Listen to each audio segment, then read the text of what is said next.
Good morning to all. हम लोगों ने सेल चैप्टर खत्म कर चुके हैं।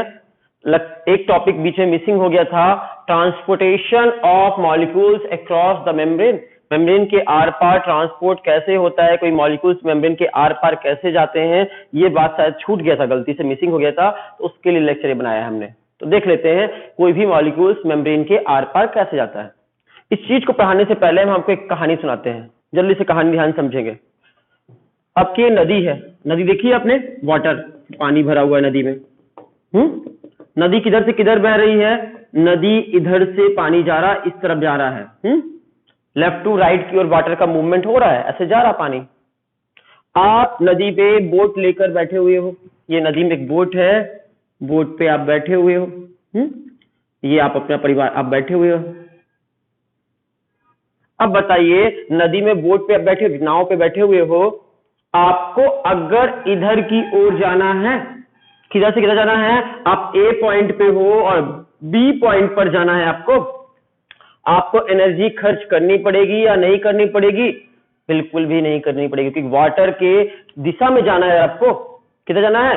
टुवर्ड्स द वाटर फ्लो जाना है अगर आपको, तो आपको एनर्जी खर्च करने की जरूरत नहीं पड़ती है, कि पानी उधर ही बह रहा है, आपको लेकर चला जाएगा साथ साथ में।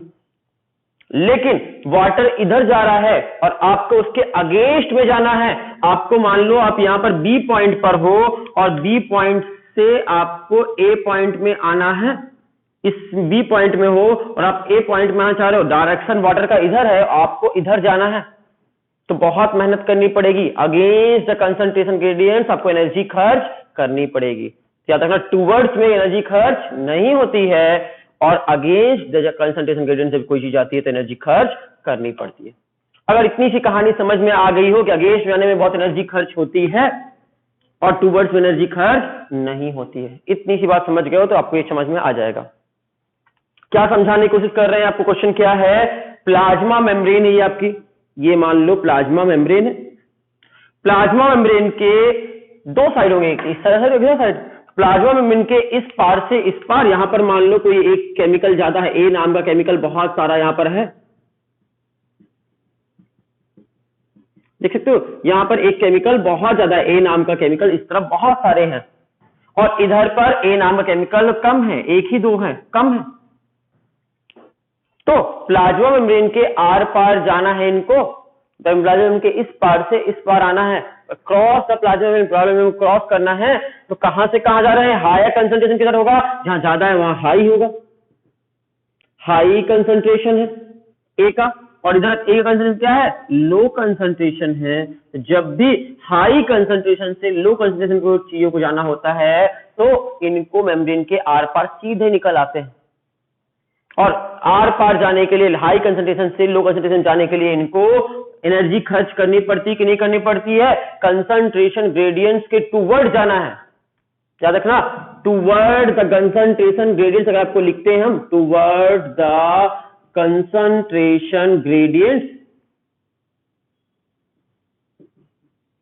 तो इसका मतलब क्या है? हाई कंसंट्रेशन से लो कंसंट्रेशन की ओर। जब किसी चीज को हाई कंसंट्रेशन से लो कंसंट्रेशन की ओर जाना होता है, मतलब टुवर्ड द कंसंट्रेशन ग्रेडियंट जाना होता है, एनर्जी खर्च करनी पड़ती है? नहीं करनी पड़ती। यहां इसकी एनर्जी खर्च होगी, हाई से लो में जाने में बिल्कुल एनर्जी खर्च नहीं होगी, आराम से चले जाएंगे। और जब कोई चीजें हाई कंसंट्रेशन से लो कंसंट्रेशन की ओर जाती हैं, उनको एनर्जी खर्च नहीं करनी पड़ती है, और इस तरह के ट्रांसपोर्टेशन को क्या कहते हैं? पैसिव ट्रांसपोर्टेशन के नाम से जानते हैं। तो पैसिव ट्रांसपोर्टेशन कब देखने मिलेगा? ट्रांसपोर्टेशन, आप याद रखिएगा, दो तरह का ट्रांसपोर्टेशन होता है, एक्टिव ट्रांसपोर्टेशन और पैसिव ट्रांसपोर्टेशन। कैसे? जब कोई चीज हाई कंसंट्रेशन से लो कंसंट्रेशन की ओर मूव करती है, मतलब toward the concentration gradient move करती है, तो उसको एनर्जी खर्च करनी पड़ती है। नो एनर्जी रिक्वायर्ड, तब एनर्जी की रिक्वायरमेंट नहीं होती है, नो एनर्जी रिक्वायर्ड। और इस तरह के ट्रांसपोर्टेशन को बोलते हैं हम पैसिव ट्रांसपोर्टेशन हो रहा है। इसका उल्टा, मान लो यहां पर बहुत सारा ए है और इधर पे बहुत कम ए है, देख पा रहे हो? अब इस ए को अगर इधर से इधर ले जाना है हमको, ये इस ए को इधर से इधर ले जाना है, अगर लो कंसंट्रेशन से हाई कंसंट्रेशन की ओर ए को ले जाना है अगर, तो अगेंस्ट द कंसंट्रेशन ग्रेडियंट ले जा रहे हैं, पहले से बेचारे के पास कम है और उससे और मांग रहे हो, मतलब अगेंस्ट में जा रहे हो। तो जब कभी आप अगेंस्ट द कंसंट्रेशन ग्रेडियंट जाते हैं, against concentration gradient, against concentration gradient, against concentration gradient मतलब हाई कंसंट्रेशन से लो कंसंट्रेशन से, लो कंसंट्रेशन से चीजों को अगर हम हाई कंसंट्रेशन की ओर ले जाएंगे, अगेंस्ट द कंसंट्रेशन ग्रेडियंट ले जाएंगे, तो एनर्जी की जरूरत पड़ेगी नहीं पड़ेगी? हाँ पड़ेगी। रिक्वायर्ड एनर्जी, रिक्वायर्ड एनर्जी किस फॉर्म में एनर्जी खर्च हो जाएगी? एटीपी की जरूरत पड़ेगी, एटीपी बोल सकते हो, रिक्वायर्ड एटीपी, एटीपी की जरूरत पड़ेगी, एनर्जी की जरूरत पड़ेगी, क्योंकि कंसंट्रेशन ग्रेडियंट के अगेंस्ट में जाना है, लो से हाई में जाना है, कंसंट्रेशन ग्रेडियंट का अगेंस्ट में जाना है, इसलिए एनर्जी की जरूरत पड़ेगी। और इस तरह के ट्रांसपोर्टेशन को इसलिए क्या कहते हैं? एक्टिव ट्रांसपोर्टेशन के नाम से जानते हैं, एक्टिव, एक्टिव ट्रांसपोर्टेशन के नाम से जानते हैं। Active transportation, passive transportation difference क्या है? एक्टिव ट्रांसपोर्टेशन में एनर्जी खर्च होती है, इसमें एनर्जी खर्च नहीं होती। इसमें कंसंट्रेशन ग्रेडियंट के अगेंस्ट में जाते हैं, इसमें कंसंट्रेशन ग्रेडियंट के टुवर्ड जाते हैं, हाई कंसंट्रेशन से लो कंसंट्रेशन की।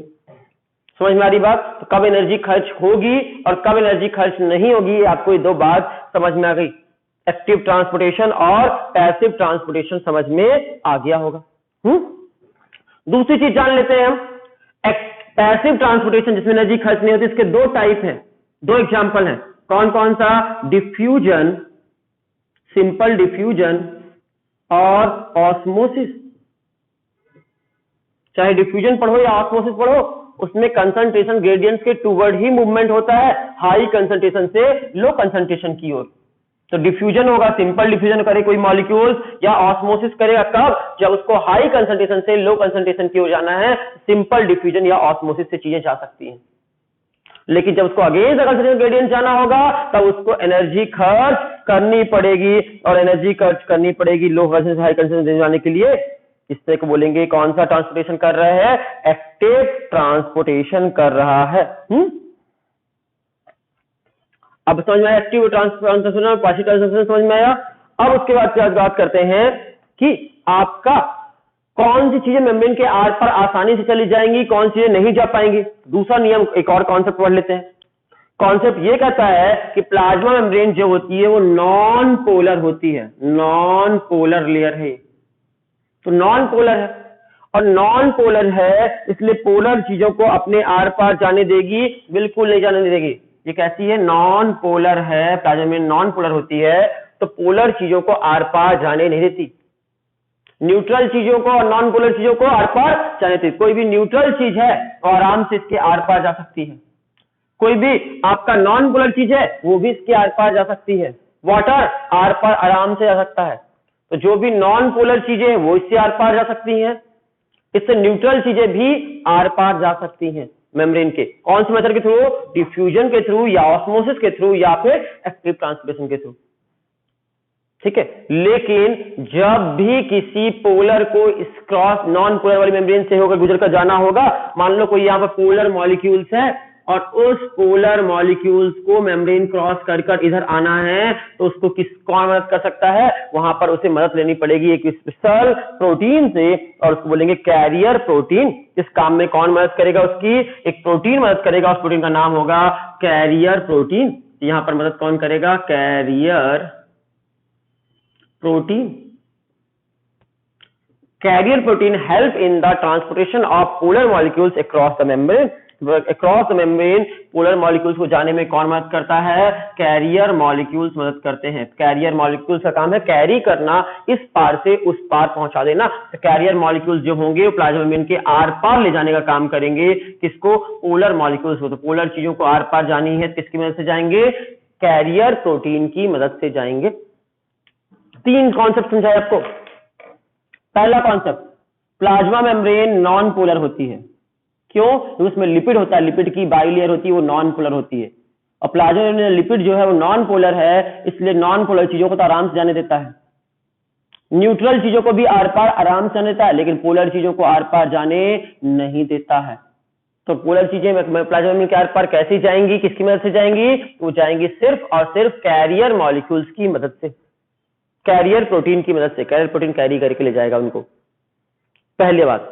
दूसरी बात, अगर कोई भी मॉलिक्यूल कंसंट्रेशन ग्रेडियंट्स के टूवर्ड मूव करेगा तो उसको एनर्जी खर्च करने की जरूरत नहीं होगी, एनर्जी खर्च नहीं होगी, एटीपी खर्च नहीं होगी, और इस तरह के ट्रांसपोर्टेशन को पैसिव ट्रांसपोर्टेशन कहेंगे। डिफ्यूजन और ऑस्मोसिस इसके एग्जांपल। अगर किसी मॉलिक्यूल्स को अगेंस्ट द कंसंट्रेशन ग्रेडियंट जाना है तो उसको लो कंसंट्रेशन से हाई कंसंट्रेशन की ओर जाना है तो एनर्जी खर्च करनी पड़ेगी, और इस तरह के ट्रांसपोर्टेशन को एक्टिव ट्रांसपोर्टेशन कहेंगे। एक्टिव ट्रांसपोर्टेशन का एग्जांपल है sodium potassium pump. Sodium potassium pump आपको आगे जूलॉजी वाले सर पढ़ाएंगे सोडियम पोटेशियम पंप के बारे में। सोडियम पोटेशियम पंप जो है किसका एग्जांपल है? एक्टिव ट्रांसपोर्टेशन का। मतलब सोडियम पोटेशियम पंप में एनर्जी खर्च होती कि नहीं होती? हाँ होती है, ठीक है। कंसंट्रेशन ग्रेडियंट्स के अगेंस्ट में वहां मूवमेंट होता है। सोडियम पोटेशियम पंप आपको जब नर्वस सिस्टम वगैरह पढ़ाएंगे सर जूलॉजी में, वहां डिटेल में आपको पढ़ाया जाएगा। सोडियम पोटेशियम पंप में एक्टिव ट्रांसपोर्टेशन होता है, डिफ्यूजन और ऑस्मोसिस में पैसिव ट्रांसपोर्टेशन होता है। यहां एनर्जी खर्च नहीं होती, वहां एनर्जी खर्च होती है। इतनी बात समझ में आई। और इस तरह मालूम चल रहा है कि प्लाज्मा मेम्ब्रेन के चारों तरफ आर पार सिर्फ कुछ सिलेक्टिव चीजें जा सकती हैं, कुछ नहीं जा सकती हैं। सिलेक्शन करती है प्लाज्मा मेम्ब्रेन, इसलिए प्लाज्मा मेम्ब्रेन को सेलेक्टिव परमिएबल कहा गया। नॉन पोलर चीजों को जाने देती है, पोलर चीजों को आर पार जाने नहीं देती, इसलिए इसको क्या बोला गया? सेलेक्टिव परमिएबल है। तो प्लाज्मा मेम्ब्रेन कैसी है? सेलेक्टिव परमिएबल मेम्ब्रेन है। और इस तरह आपका मेम्ब्रेन के क्रॉस ट्रांसपोर्टेशन खत्म हुआ। और कोई बात छूट गई हो, कहीं पे आपको लगे सेल चैप्टर में कुछ छूट गया है हमसे, या आपको डाउट लग रहा है तो बिल्कुल बेझिझक होकर पूछ सकते हैं। यहाँ पर सेल चैप्टर का ये पोर्शन जो गलती से छूट गया था पता नहीं, तो वो हमने कंप्लीट कर दिया, transportation of molecules across the membrane. Thank you.